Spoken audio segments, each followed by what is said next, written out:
Hello and welcome back to the Real Music Talks. Today's guest is Kololo, an upcoming three-piece alt pop band. How you guys doing? Great. Yeah, really good. I don't know who wants to talk. In fact, we don't want to talk over everyone. But yeah, amazing. I'm fine. How are you guys? All Really good, good. yeah, all good. Cool. So I always like to kick it off with if someone that has never heard of your band was just about to listen to you, like how would you describe yourselves? So like someone that's never heard of you guys before. I think everyone has not heard of us before. We're pretty new, but we're just like a weird pop. It's like, I don't know, slightly uncomfortable pop, but not in a repelling way. It's like in a sensual way. Does that make any sense? No, I don't know what I'm saying. You guys say something. I think that's a good answer. We're submitting with that answer. Yeah, basically just I guess. How did you kind of get to that point then? Like, how did you craft your sound? I thought like listening to you guys is quite unique and different. Where does that come from, and what have been the influences? So, Danny, your musical influence, the music you listen to, is very different to me. I don't know between you and Josh. Do you and Josh listen to similar music or quite different? I mean, me and Josh have recently been really into Still Woozy, which is just like very chilled out. But I mean, I just go through these phases of like years of like when I was younger, it was heavy metal and hardcore, and then I went out of that into hip hop, and like the whole time I was at uni, I was into hip hop, and now I'm just for me, the biggest influence right now is like anything that has really good production and like trippy beats and stuff like Flume. Like I've always loved Brockhampton because I think their production is like wild. But yeah, what about you two? I think we have quite different influences. Yeah. What about you, Josh? Yeah, I mean, it's the same generic, like not generic, but like that thing of just for the years, always listen to like new music and different phases of like songs and moments. So right now I've been listening to like a lot of Still Woozy, as Danny said, and then like Eliza. Always listen to a bit like Tom Misch and Lil Kana, but like it's just like some more like jazz, soul, and R&B at the minute. But just yeah, it's always changing from like everything, rock, metal, hip hop, pop. Yeah, it just keeps a big flow. Jesus.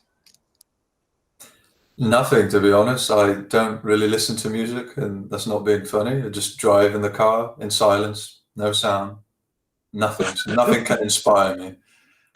I used to listen to music. Do you listen to podcasts? No, just silence in a car. Yeah. Sometimes someone might be in the car, and then I'll talk to them. And you're like, shut up. And you start talking like, shut up. Silence. Yeah. But no, I guess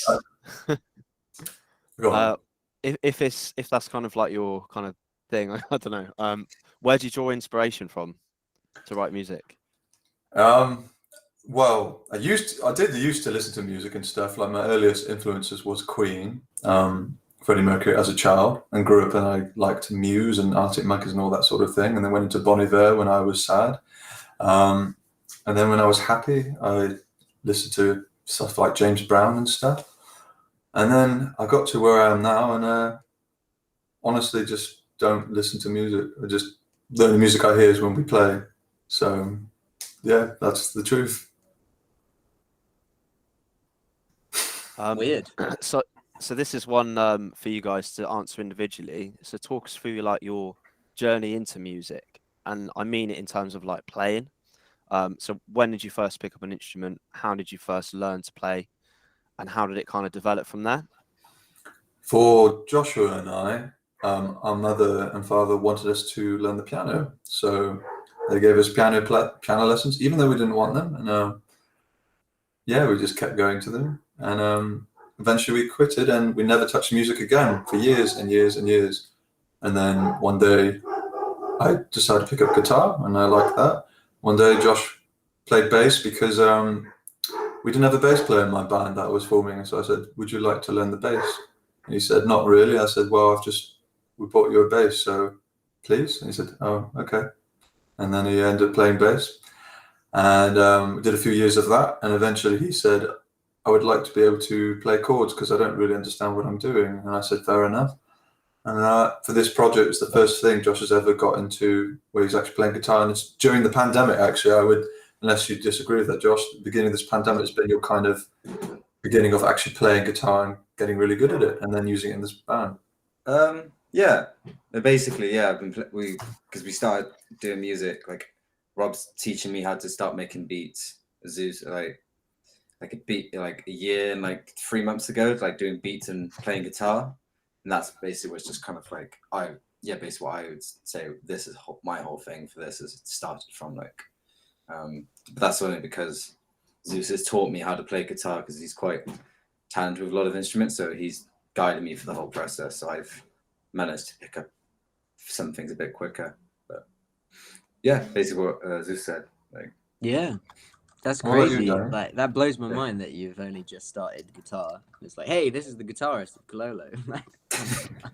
But yeah, I don't play any notes or any chords or anything like that. I've always just been a drummer, and then like a lyricist as well. And then like, I don't know, I've just been drumming since I could remember, and like started off on a little weird xylophone, and was like, yeah, I'm gonna get a drum kit when I was like, I don't even know how old I was, like 8 or 9 or something, and got like a 90 quid drum kit. And it sounds like trash. You drum as well, Daniel, right? So call you Daniel or Dan? Dan's cool. Yeah, that's Yeah, correct. cool. It's been like most of my life, similar thing. Yeah, so you just get a taste for it and whatever. And but as I've got into more electronic stuff, obviously the pandemic's been a big part of that. I used to drum in loads of different projects or whatever, and then just that stopped as the gig circuit stopped, and then got into the electronic version of drumming, and I haven't drummed in like over 2 years properly, really, to be honest. But I do music, I promise. But like I haven't done my instrument in forever. So Sort of to follow up on what Danny said as well, after the beginning of the pandemic and the end of our university degree, obviously I don't want to speak for you, Dan, so do correct me if I'm wrong. We both kind of went for a patch of just kind of taking a break from music. We just kind of gave up. And my partner just asked after finishing university, was there anyone you actually liked from university? I mentioned a few people, and Dan was one of the other people I mentioned. Said, well, you don't see him anymore. Why don't you just hang out? And we've never been a band at uni or anything, never musically, so I just wanted to catch up. We just went for a drink and hung out and said, how's it going? And found out that we both went back to, I'm allowed to mention the wonderful Jag Hicks. Yeah, they played some RuneScape. Found out we both played that old school RuneScape mobile. it was the biggest find is just playing RuneScape. That's our full connection, yeah. Yeah, and we were like, cool, RuneScape brought us together, like, let's hang out and play RuneScape. And then just somehow that eventually got to us forming a band, and we've got a song called Sea Shanty 3, because RuneScape's got Sea Shanty 1 and 2, and we've claimed the third. That's ours now. Yeah, and I've tried been like using the font that RuneScape. Do you play RuneScape, Dan? Or? Quite a while ago. Yeah, a lot of people do. They just give it up because it's like a complete waste of time. But it's called also known as Run Escape, because you can't get away. You keep coming back. But yeah, no, we both agreed actually to. Josh isn't addicted as much as us, but we agreed to stop playing over the whole of summer, and we succeeded. So it's been a pretty productive summer, like getting the band off the ground and stuff. And I've just paid for a new membership, so we won't be doing anything else really music-wise. But this must be quite a different contrast for you, Daniel, from having other bands that said, yeah, we had addiction to heroin and cocaine, and we've really gone through this journey together and fought through it and stopped.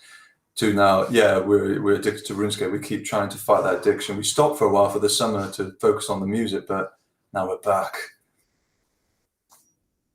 Got to be honest, I haven't had this one before, so yeah, it's interesting to hear. But let's talk about that, I guess. You know, like talk about how you kind of like coped with that addiction and how you've like got out of it. But maybe think of it just like in a kind of general sense of addiction. Go on, Dan. Yeah, I think any addiction requires energy and stuff, and I think if you want to, obviously different people have different levels of addiction and kind of in their brain. Like my she'd probably hate that I'm mentioning her, but my girlfriend Hope, like she doesn't just suffer from any affliction or whatever, but I feel like anything that I've had that is slightly addictive, like I have been addicted to it, and I just like I have no self-control. But if I can, like, if it's just a form of energy, isn't it? If I can take that energy that goes into like, oh, I want this substance, I want that substance, and then I just like try and put it into being creative, then it's all in all like healthier for me. And that's just the eternal struggle. It's just like pull and push, you know. Sometimes I'll give in and fucking have a cigarette, or like have 20 shots of sambuca, put it in my anus, you know. But other times I'll make music. Don't put that in a quote about the anus thing. That was really weird. What do you want to say? I agree. Well, not about the anus part, but what were we talking about? Sorry, addiction. Yeah, some days I feel have that same energy of like, wow, I could level up on a game and it will mean nothing but to me, or I could level up in life and write a song with my friends, and people might like it. Because I think of the difference of like writing a good song, which we've got this track coming out called Bad Habits, 27th of September. Is that the release? Yeah, we changed it to Bad Habit because Ed Sheeran released Bad Habits just before we released it, so fuming. So let's get rid of the plural. And it's the 27th that's coming out, right? I haven't promised. The 17th, bro. It's 17th. on Friday. It's this Friday. This Friday. And yeah, I would think I'd feel I could respect myself more from releasing some of my work together with these chaps, putting my time into this song coming out on the 17th to, hey, check out my RuneScape stats. Look at this. Look what I've spent my time on. It's really important to put your energy into the right thing that is productive for you and for other people to respect, not just something that doesn't achieve anything really. Arbitrary numbers. Some people make a career out of RuneScape on YouTube and stuff, and like I'm just so jealous. But for us, it's music. Well, no, we don't have a career in music, do we? Well, who am I kidding? But we're trying. We are trying. Yeah. So taking it back to the band, like how did the band form? What was the story there? Kind of going back to when I was talking about meeting up for that drink with Danny just to catch up, and I asked if he's been in any projects recently. He said no, I recently got kicked out of a band I was in. I won't get to do to that. You can if you want, because I don't want to speak for that. And I did attacked another band member from a previous thing for other reasons, and that was over. And mate, this isn't stuff that we should share. We sound insane. So that didn't happen. I was attacked and I was very vulnerable, and Danny kicked everyone out on his band. He was in control. That's what I did. That's the real answer. Can I say, actually, because that sounds really bad out of context, but basically I lived with my previous band that I was in, and then it just kind of, I was like working this full-time office job that I hated and like couldn't make time for the band. And there's a kind of the expression of like, can we swear? Sorry, I didn't actually check if we can swear or not. Yeah, don't shit where you eat kind of thing. So like it just was a bit intense. So I kind of said I was moving out, and they were like, you shouldn't be in a band anymore. And I was like, yes. And then after that point, it was kind of, you say how our band started. I was lost for like a long time, because I really feel that like if I'm not making music, I am completely I have no purpose, you know. I'll just be playing RuneScape the whole time. So I think that's why we were both playing RuneScape, because we both stopped playing music, losing our purpose, and Jagex absorbed us in. Yeah, to that. Jagex is the game company that made RuneScape. I stopped talking about RuneScape, but yeah, so we just kind of like came together after that, like lost in space. Like, where do we go? And then Josh I remember asking you my beat, and then we were like, let's do it, trio.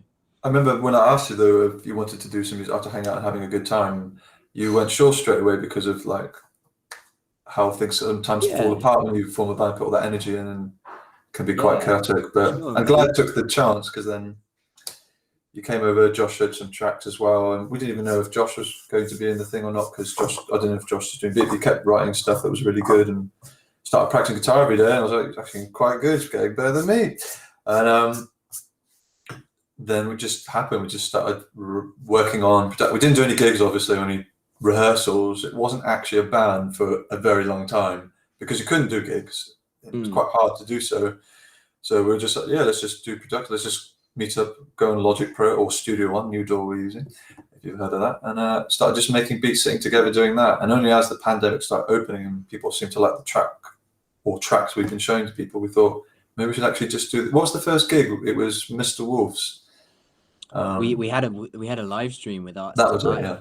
but we recorded it through our laptop speaker in our friend's flat, and we were too loud, and the sound kept cutting out, and the Wi-Fi was bad, so we kept on like lagging and slowing down. So I think they really enjoyed it, but it wasn't the best live stream ever. But then we did Mr. Wolf's the next day. It was great. We got the gig it was the next same day. day because like a band bailed and then had COVID and something like that. So that was our first gig, and I think like over 200 people came into the venue by calculation of ticket, so it was packed, and we're like, wow, I haven't played a gig in 2 years, neither has Danny, well, 1 year maybe, and Josh hadn't played in 6 years because he went traveling to South America and stuff like that, so Josh was a bit nervous as well, like, wow, the first gig is like packed room, but people at the right venues, when you choose the right venue that is for original music, and you give the energy and positivity, and you're well rehearsed, and you've got that passion, people just respond well, you know? I didn't know what to expect. Mr. Wolf's is like a really good venue as well. I don't want to be like, but it's one of the best in Bristol, man. Like, props to Mr. Wolf's. Sponsored by Mr. Wolf's.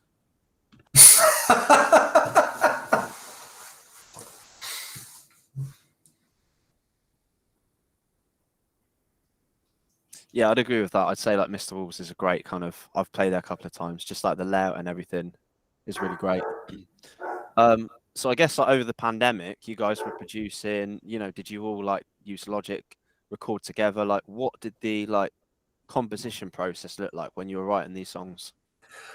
There was a lot of technicalities because Dan just had a lot of viruses on his laptop.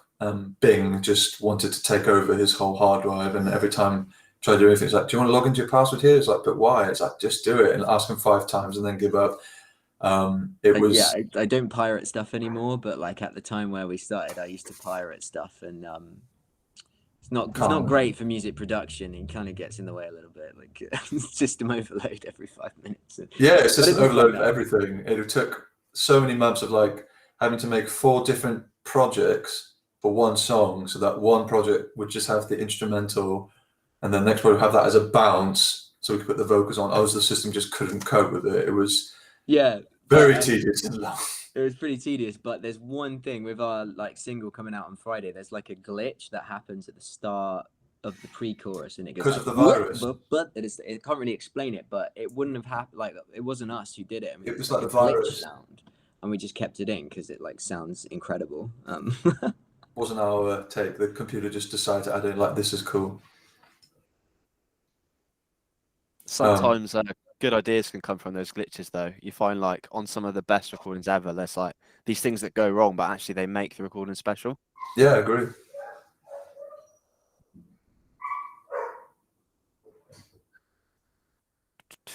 So like it must have been quite a challenge for you guys, like forming a band over the pandemic. You know, like having to kind of collaborate. How did you manage that? I'd say we got used to songwriting over Zoom a little bit, and some of the best stuff we've written over Zoom, to be fair. But we kind of we met up here and there and was like trying to be safe about it or whatever, and then COVID came into your household, right, guys? And then I got COVID like a few months after. Is that right? Then we didn't see each other for a while, yeah. And then once we all had COVID, we're like, let's do it every week. Yeah.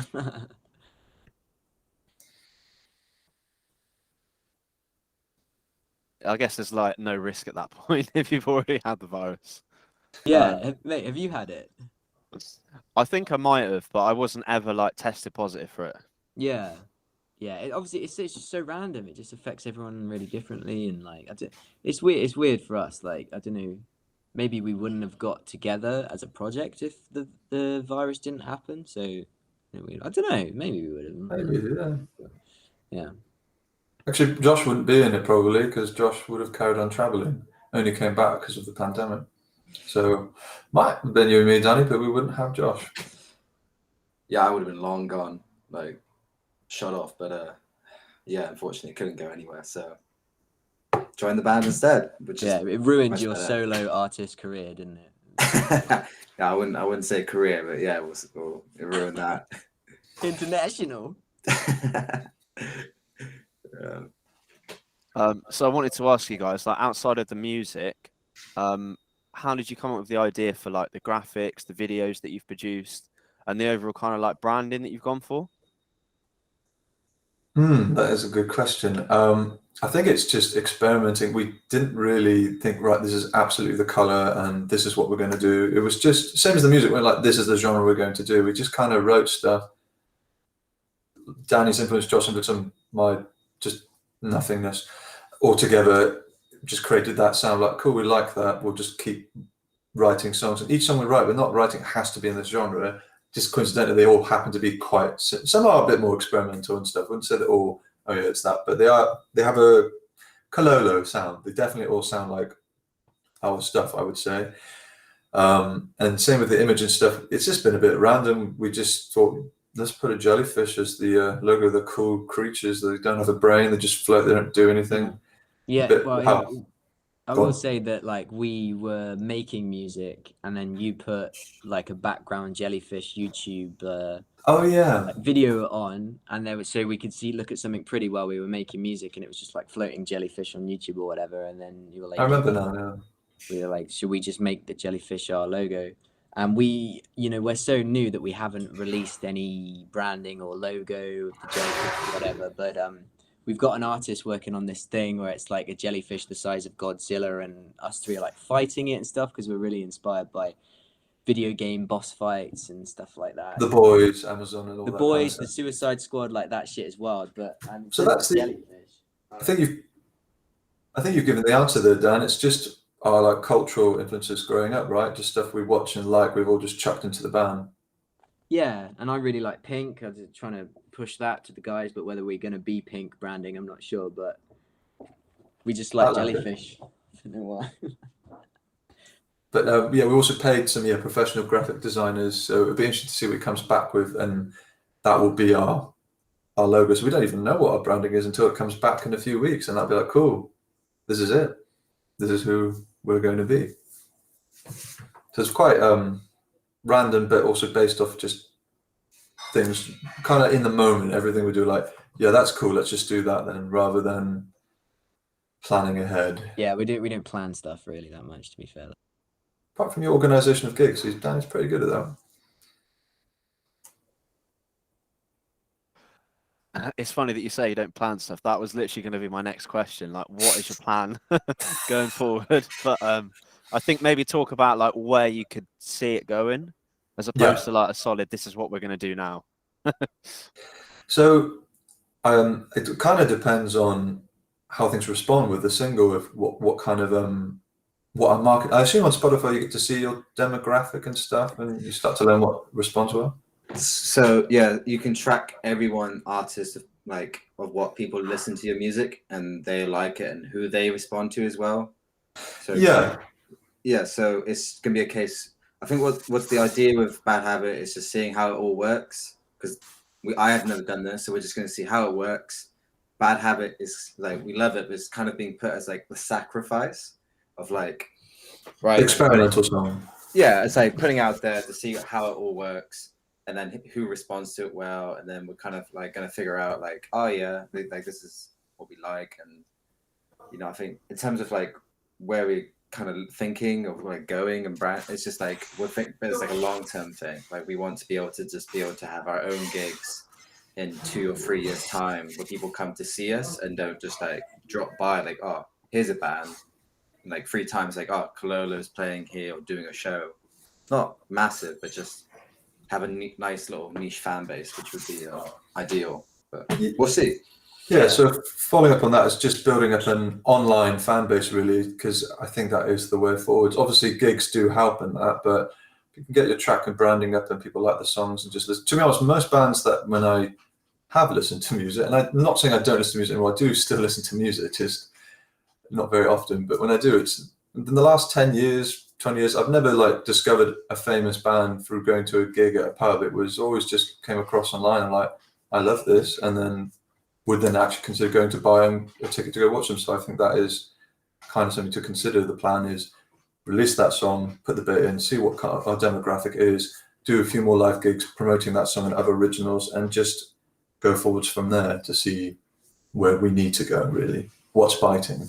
Yeah, and I think we're trying to just do as many gigs that we can attend and like just hit up the Bristol scene now that we've got a live set together, and we've got a gig in Birmingham in December, and yeah, we're just trying to gig all around and stuff, trying to get a gig sorted in Swindon, but I don't know. Yeah, I don't know how to do that, but we shall see. And I don't know, that's it. There's like a short-term plan, but like not really a long-term plan. And keep trying to film music videos as well, because DIY music videos, like when they're done well, is like, but we just have to do it well, you know. It's good. It takes hours, so see how that goes. Yeah. I think music videos especially have been a little bit forgotten, and like I think it really stands out when bands have a good visual, like people, especially on like social media, and when you're talking about an internet following, videos like the format that grabs people's attention. I mean, obviously you see like all the youngsters on TikTok. I'm not great with it personally, but that just seems to be the thing that's getting the most traction at the moment. Visual is a big part of music now, which you wouldn't think is of audio type thing. But yeah, I agree. Visual is just as important as the audio. You know, obviously the genre of what we're doing is music. I think we will try and make a TikTok at some point. See how it goes. Like, but it's just... Worst that can happen is you get haters, and then they just keep checking out your stuff, even if it's to give you dislikes. You know, great. Well, if we aim to get hate, and we just make some really horrible TikToks, or just like some weird shit, and then they will eventually listen to the music. So.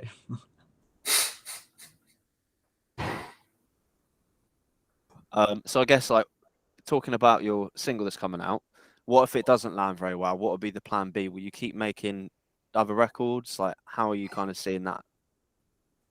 Yeah, bounce back. If that doesn't work, the first track, we don't get what we expect. It's just then we've got other tracks in the bank that I think are very good as well. And we're just going to release those and then see what we did wrong, what was not done well, whether it was not the right blog post or it wasn't the right time to release, right time, just like looking at analytics and all that sort of thing. It's just trying again and again and until you get it right, basically. That's all you can do is just bounce back when you get knocked down, climb up instead of crying and go back to RuneScape.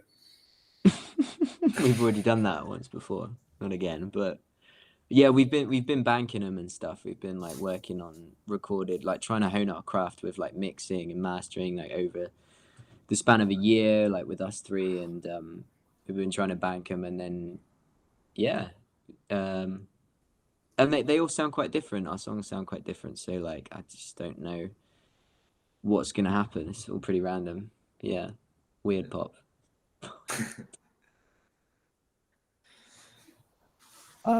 So we're nearly out of time now, but this last question is pretty much open.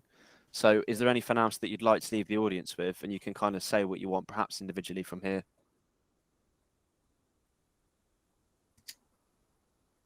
I guess obviously the obvious thing, come check out the single releasing Bad Habit on the 17th September. I mean, that seems obvious, but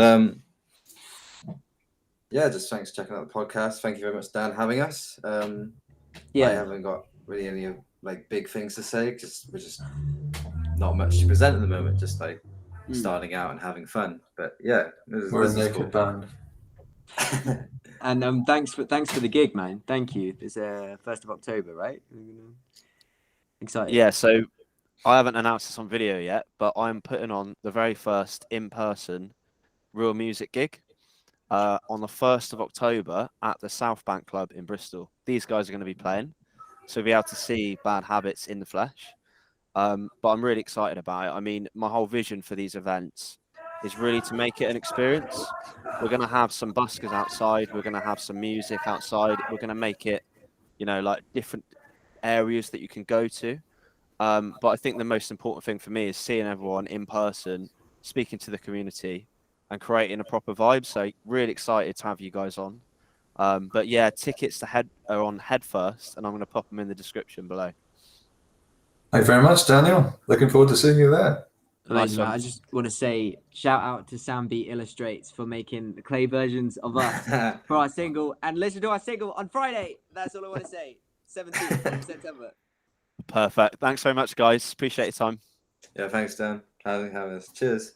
Take care, Bye-bye. everyone. See you next time.